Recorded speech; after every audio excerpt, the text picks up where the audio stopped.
Agartala railway station থেকে আবারও আটক রাবিয়া আক্তার রুকসানা নামে এক বাংলাদেশি মহিলা। ভারতের ছোট্ট পার্বত্য ত্রিপুরা রাজ্যে বন্ধ নেই বাংলাদেশিদের আনাগোনা। প্রায় প্রতিদিন ভারত বাংলাদেশের আন্তর্জাতিক সীমান্তের কাঁটাতার পেরিয়ে বিএসএফ জওয়ানদের ফাঁকি দিয়ে ভারতে প্রবেশ করে ট্রেনে করে বহির্রাজ্যে পাড়ি দেওয়ার সময় আগরতলা জিআরপি ও রেল পুলিশের জালে ধরা পড়েছে বাংলাদেশিরা। আবারও গোপন খবরের ভিত্তিতে আগরতলা জিআরপি থানা, রেল পুলিশ এবং গোয়েন্দা বিভাগ মিলে রাবিয়া আক্তার রুকসানা বয়স 26 নামে এক বাংলাদেশি যুবতীকে আগরতলা রেলওয়ে স্টেশন থেকে আটক করতে সক্ষম হয়।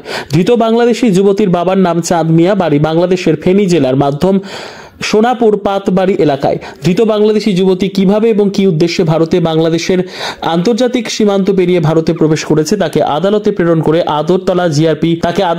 করে আগরতলা জিআরপি থানার পুলিশ জোর জিজ্ঞাসাবাদ চালিয়ে যাচ্ছে বলে জানিয়েছেন আগরতলা জিআরপি থানার সাব ইন্সপেক্টর পঙ্কজ বিশ্বাস।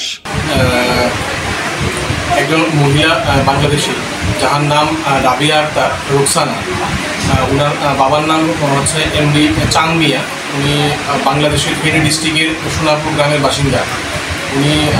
ওনাকে আমরা আগরতলা রেল স্টেশনে অ্যারেস্ট করি এবং অ্যারেস্ট করার পর তার কাছ থেকে বৈধ কাগজপত্র যাতে যাওয়া হয় এখানে ইন্ডিয়াতে আসার জন্য, কিন্তু উনি কোনো কাগজপত্র দেখাতে পারেননি। সেই সূত্রে আমরা তাকে অ্যারেস্ট করে আগরতলা মাননীয় আদালতে সোপর্দ করি এবং এই পারপাসে একটা কেস নেওয়া হয়েছে এবং এখন ইনভেস্টিগেশন চলছে।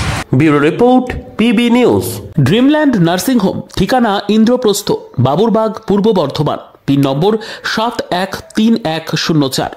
যোগাযোগের নম্বর 9775163111।